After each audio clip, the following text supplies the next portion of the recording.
Hi అండి. మహాశివరాత్రి రోజు పూజ ఏ విధంగా చేసుకోవాలనేది అయితే మీకు ఈ వీడియోలో అయితే షేర్ చేస్తున్నానండి. మహాశివరాత్రి రోజున హిందువులందరూ తప్పనిసరిగా అయితే శివాలయానికి అయితే వెళ్ళాలి. ఓం నమ శివాయ అనే మంత్రాన్ని జపిస్తూ శివుడికి శివలింగానికి ఖచ్చితంగా జలాభిషేకం అయితే చేయాలి. పూజ అనంతరం స్వామివారికి ఇచ్చే నివేదనలో తప్పనిసరిగా పులిహోర ఉండేలా అయితే చూసుకోవాలండి. శివలింగానికి పంచామృతాన్ని సమర్పించాలి. మారేడు ఆకులతో అంటే మారేడు దళాలతో అయితే శివుని ఆరాధించాలి. శివరాత్రి ఉపవాసం జాగరణకు ఎంతో ప్రాముఖ్యత అయితే ఉంటుంది కదా. ఉపవాసం ఉండేవారు కేవలం పండ్లు పాలు వంటివి సాత్విక ఆహారం మాత్రమే తీసుకోవాలి.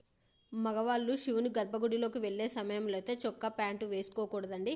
పంచా కండువాలను అయితే ధరించాలి. మహాశివరాత్రి రోజున పేదలకు అన్నదానం ఇతరులకు దాన ధర్మాలు చేయడం వల్ల శుభ ఫలితాలు వస్తాయండి. శివునికి చందనం విభూతితో పెడితే అయితే సరిపోతుంది. నాగమల్లి పువ్వులు అంటే శివుడికి ఎంతగానో ప్రీతికరం. శివరాత్రి రోజు ఈ పూలతో శివుణ్ణి పూజిస్తే శివానుగ్రహం కలుగుతుంది. జన్మకో శివరాత్రి అని ఊరికి అంటారా. శివ కటాక్షంతో పూజించి పునీతులు కావాలి.